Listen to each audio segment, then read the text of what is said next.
can go ahead and start with BI. Andrew, you can go ahead. Hey, Brandon.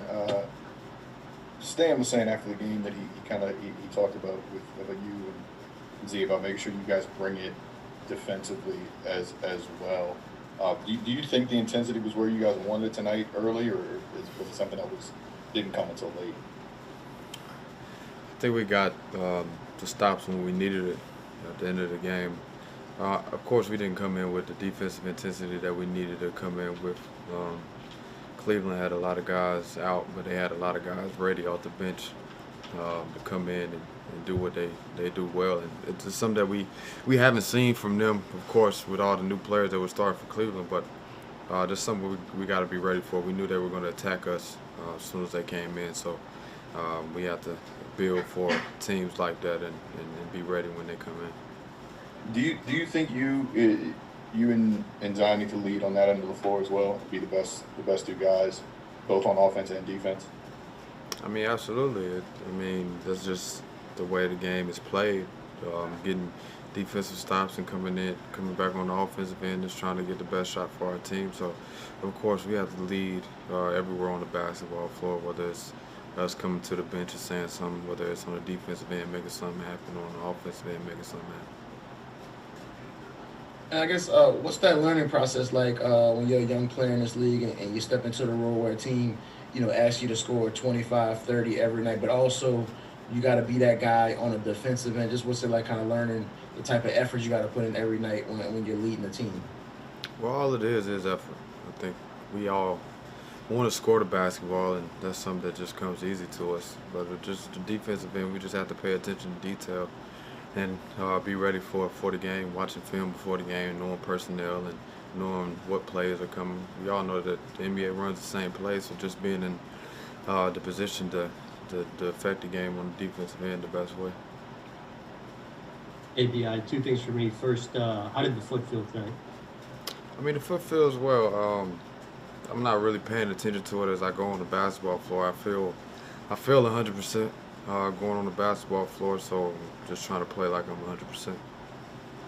And the other thing I was going to ask you was, you guys on Friday, you beat a title contender. And you guys have done that a couple of times this season, but you've had these losses to teams that are going to be at the top of the lottery. And I know you guys didn't lose tonight and not pretend like you did, but what do you think is like a cause of that? Is that you guys, can beat anybody on any night, but it also seems like you guys can lose to anybody on any night.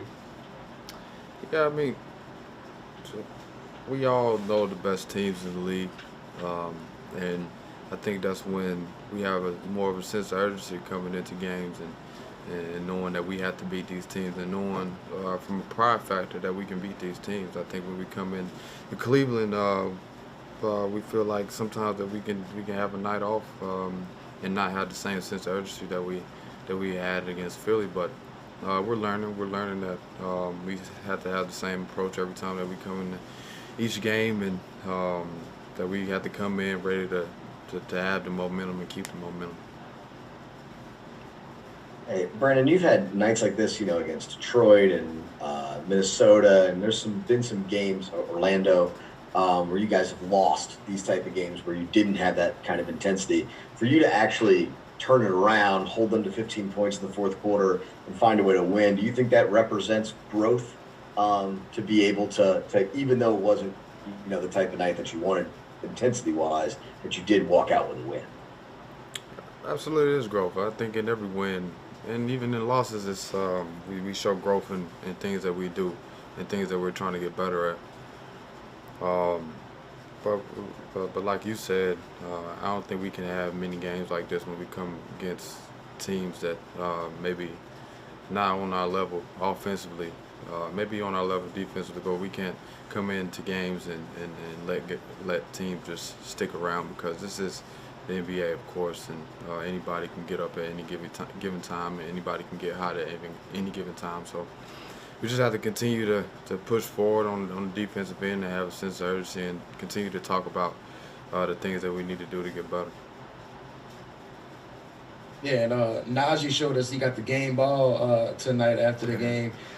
Just what do you think about just his play tonight and just overall the past couple of weeks as he's been thrown into the fire, with all the injuries? Well, he was prepared for the moment. I think he's just playing loose right now and just trying to figure out a way that he can affect the game on the offense and defensive end. And tonight he made big shots. He made key plays on the defensive end, and that's what we need out of him. Coming in and doing really good things on the defensive end, but also he showed up on the offensive end and was very effective. So we're proud of him, of course, and we get to see his work every single day. So it's no surprise for us. All right, thank you, B. I appreciate your time.